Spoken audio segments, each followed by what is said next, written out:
بسم اللہ الرحمن الرحیم۔ میں ہوں آپ کا میزبان علی آفاق اور آپ کی خدمت میں آج شوگر کو 3 دن میں کنٹرول اور 41 دن میں جڑ سے ختم کرنے کا وظیفہ، اور وظیفہ نہیں بلکہ میرے مرشد کی عطا اور سال کا سلسلے کا مجرب عمل لے کر حاضر ہوا ہوں۔ سورۃ الطارق کی آیت ہے انہو علی رجعہ لقادر۔ دوبارہ پڑھ رہا ہوں، انہو علی رجعہ لقادر۔ یہ اتنا مختصر سی آیت 313 مرتبہ اول آخر 3 مرتبہ درود پاک پڑھ کے ایک ٹائم فکس کر کے، جو پہلے دن ٹائم رکھ لیں اس کی پابندی کریں۔ یہ پانی پر دم کر کے مریض کو پلائیں، ادویات پر ساتھ دم کر لیں، اور یہ پانی سارا دن تھوڑا تھوڑا کر کے مریض کو رات تک ختم کروائیں۔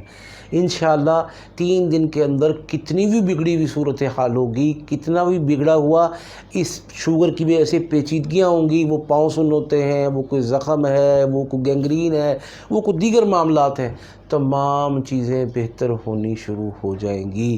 اور اگر آپ نے 41 دن یہ عمل جاری رکھا تو یہ شوگر کے سائیڈ ایفیکٹس ہمیشہ کے لیے جڑ سے ختم ہو جائیں گے۔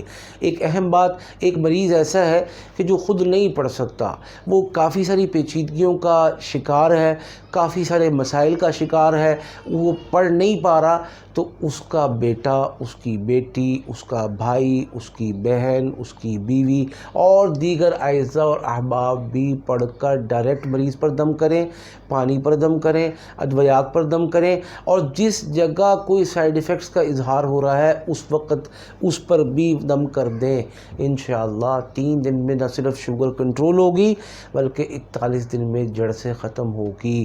اس سارے معاملے میں، اس سارے صورتحال میں آپ نے جو دیگر تدابیر اور احتیاطیں حکماء نے، ڈاکٹرز نے آپ کو بتائی ہیں، ان کا بھرپور خیال رکھنا ہے، ان سے بے نیاز ہونا اور ان کو چھوڑ کر صرف وظیفے کی طرف دھیان توجہ دینا ناکافی ہے، ناکافی عمل ہے۔ بلکہ 41 دن کے بعد آپ کوئی بد پرہیزی کریں گے بھی تو کسی قسم کا کوئی نقصان نہیں ہوگا، لیکن ان 41 دن میں پرہیز کر لیں، یہ آپ کو ساری زندگی کے پرہیز سے بے نیاز کر دے گا۔ بس آپ ہم سب دوستوں کو، بھائیوں کو، ہماری ٹیم کو دعاؤں میں یاد رکھیں۔ اللہ پاک سب کو شفا نصیب فرمائے، آمین۔